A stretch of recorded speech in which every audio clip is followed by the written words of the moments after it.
We'll get to as many as we can in the short amount of time we have with our student athletes. Let's take it to this gentleman on the right side, Kevin, third row. And there we go. Got you. Thank you. All right, Kenton Gibbs, Locked On ACC.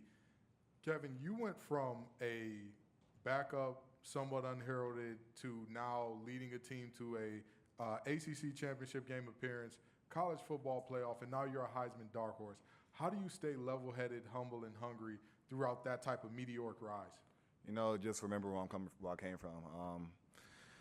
At one point, I was known as a nobody, just out there playing, and then now I'm working my way up, and you know, it's honestly a blessing. And you know, I just try to stay level-headed. Just you know, have my teammates check me. You know, if I ever get too cocky or whatever, have my family check me and all that stuff. So I just try to stay level-headed all the time. Kevin, we're going to go left side, gentleman in the blue shirt, fourth row. Gotcha. Kevin, you obviously had a fantastic season last year, but struggled against Penn State on the road in the CFP. What did you take away about handling that hostile environment, and how will you put that into action when y'all go to Clemson this season? Yeah, you know, I took a lot from that game. You know, I think, like I tell myself all the time, honestly, needed that game. I needed, you know, a bad game like that to bounce back and, you know, come back and remind myself that, you know, I can play at this level and I can do all things I'm capable of doing. So just taking that game and going to the Clemson game, you know, I think it's going to be kind of the same environment, and I'm just looking forward to, you know, heading to Clemson.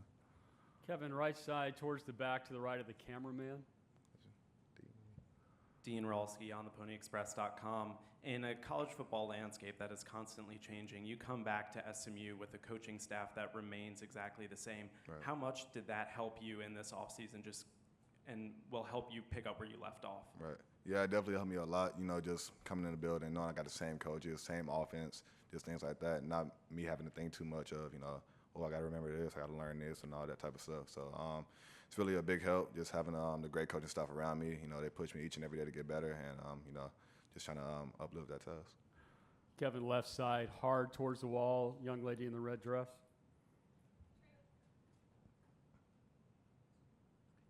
Katrina Sackins, Sports and Culture Media. Kevin, how are you? I'm good. How are you? Good. Nick Saban called you one of the most underrated quarterbacks in the country last season. You guys made it to the ACC Championship within the first year of y'all's entrance into the conference. Many people would consider that a successful season. What would you consider a successful season for this upcoming season? Yeah, you know, big shout-outs to Nick Saban for mentioning that. But, you know, I think we had a really good season last year. I mean, it didn't end how we wanted it to end. But I think this upcoming year, I think our end goal is, you know, to win the Natty, win it all, win a conference championship, and that would be a good season for me, I think. Kevin, right side, fifth row. Brandon Pockeris of the League Winners. You had a very, very successful 2024 season. You were able to do a little bit of everything in the air, on the ground. But heading into the 2025 season, what have you been the most focused on improving in your overall game as a leader, et cetera? And what are you most excited to showcase in this upcoming season? Yeah, the things I've been working on, just, you know, working on the little things, taking that very seriously.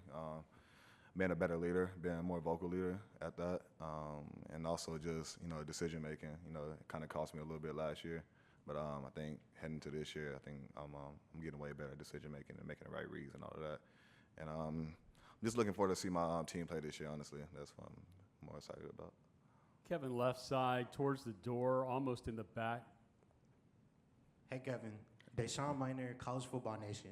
I wanted to know, can you point towards moments throughout this offseason where you and your teammates, you and your coach got closer and you felt it? Like, for the media, we don't get a chance to see all the time those moments. Right. But can you point to those moments to us so we can have some tidbits? Yeah, I think it's an everyday thing, honestly, just sharing a locker room with those guys, lifting together, running together and all that.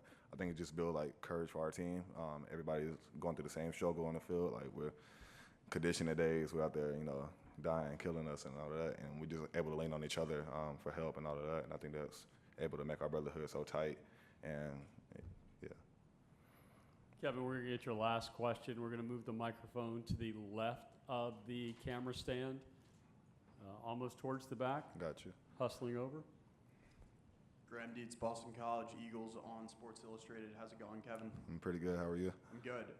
You know, one of your big starts, one of your first times starting back 2 years ago in the Fenway Bowl. You played Boston College, and Right. since then have played them another time, and you're going to go back up to Boston to visit BC this year. Just tell me about kind of your take on the initial series history with BC, and what it was like visiting Boston for the first time Yeah. then. Yeah, I got asked that question earlier about the rivalry of Boston College and SMU. I think it's a really good rivalry that's coming along in the ACC. So, I'm looking forward to head up there to Boston and play Boston College. It's a really good football team. But the first initial thought going up there to Boston, I mean, weather was kind of crazy. It was pretty cold, wet, and all of that. But yeah, it was. They're a really, really good team. So I'm excited to head back up there and get that rivalry started.